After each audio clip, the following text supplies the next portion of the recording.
Olá pessoal, bom dia, boa tarde, boa noite.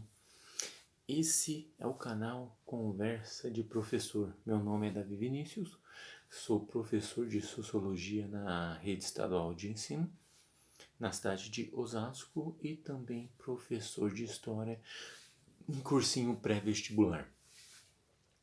O vídeo de hoje vem falar, é um desabafo crítico sobre a condição do professor, né?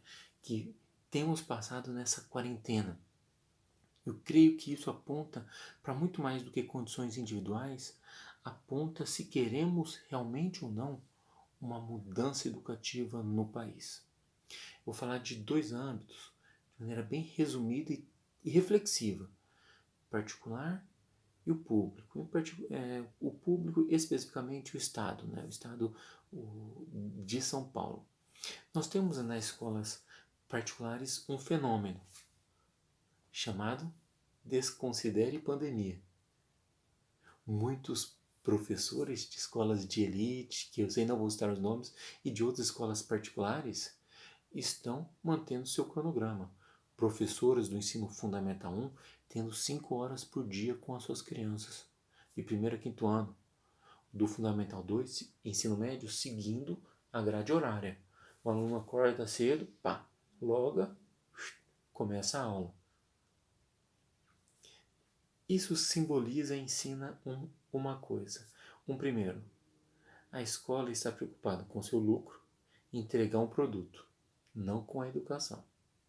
Os pais estão interessados, muitos deles, com que os seus filhos fiquem ocupados, não com a educação deles.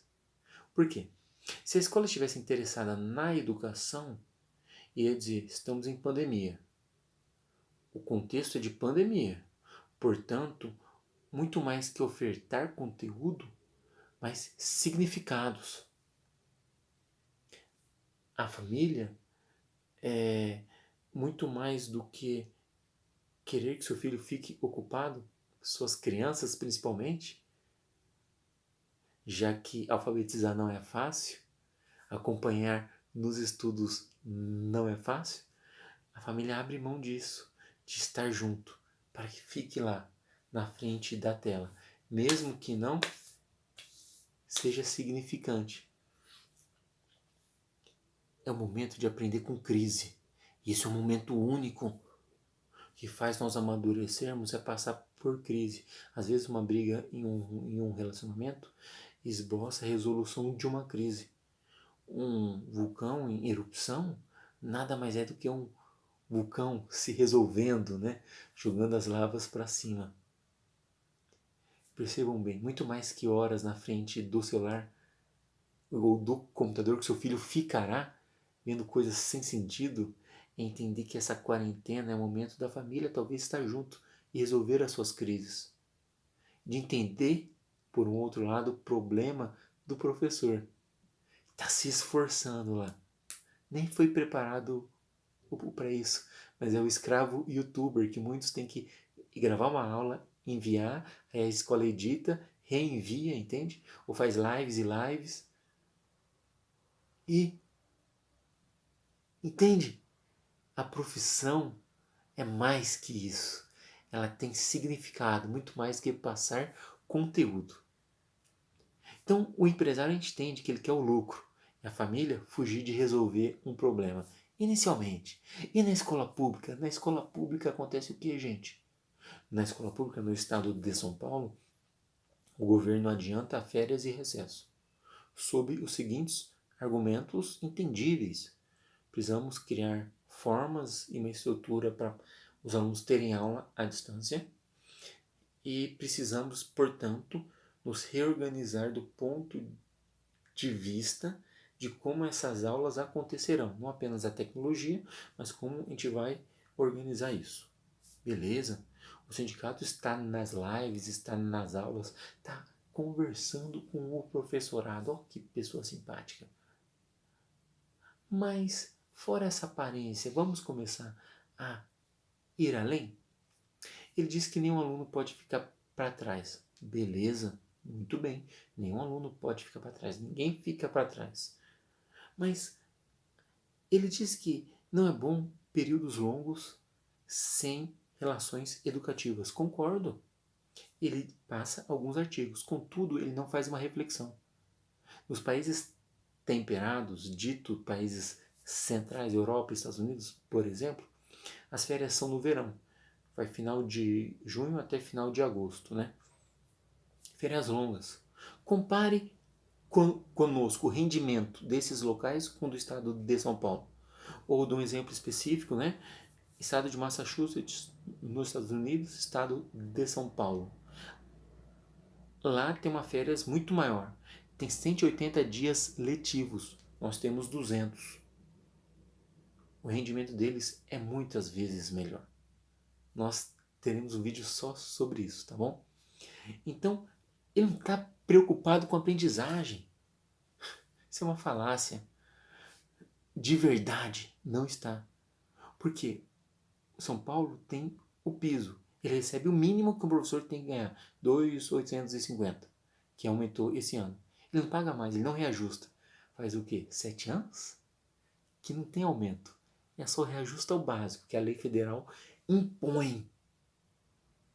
Mas se é o estado onde é mais caro a vida, você recebe o mesmo salário que recebe no Acre, em Roraima, no Tocantins, significa que o professor no estado de São Paulo recebe menos.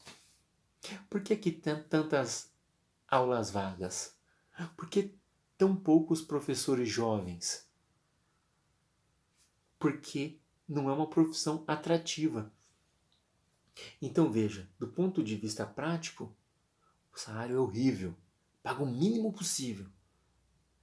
O argumento de que não pode ficar muito tempo sem aula é louvável. Mas na prática a gente vê que não importa.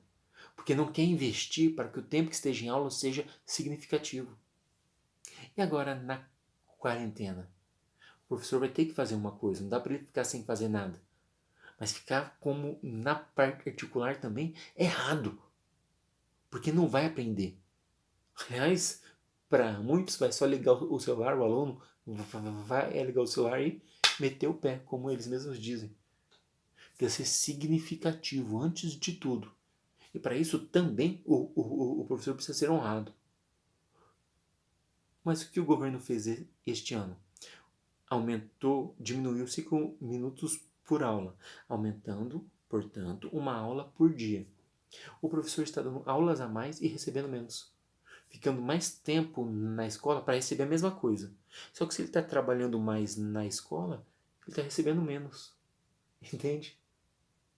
Depois a gente vai ter uma reflexão, um aprofundamento. Mas tudo bem. Aí ele está recebendo menos. Ao mesmo tempo, teve uma reforma da Previdência, que aumentou o imposto sobre o salário do professor, aumentou o tempo que ele vai demorar para se aposentar e não aposenta mais integral. Só se tiver 40 anos. Não, mas eu vi que a regra diz que o professor pode aposentar com 30 anos, né? Pode. Só que não será integral. Entenderam a pegadinha? Pessoal, na prática, é um salário ruim, um plano de carreira horrível. A proposta, eu fiz um vídeo sobre essa proposta bem ruim. Uma condição ruim. E os professores eventuais que hoje estão sem salário estão passando fome. Então, vejam bem, o governo está realmente interessado na educação. Aliás, esse momento é um modelo para ele reestruturar toda uma forma didático-pedagógica de EAD, de colocar EAD, que é a reforma do ensino médio, essa nova reforma, que vem piorar, uma contra-reforma, né? Não está no sentido original de agregar direito, mas tira direito ao implementar 20% de EAD no ensino médio. Que absurdo! No ensino básico. Então vejam bem, é uma maneira dele fazer isso. Avanços, um diário eletrônico, etc, etc. Mas muito mais que o professor ter um notebook, ele ter a condição, um salário de ser honrado por isso. De ter um máximo de 26 horas em sala.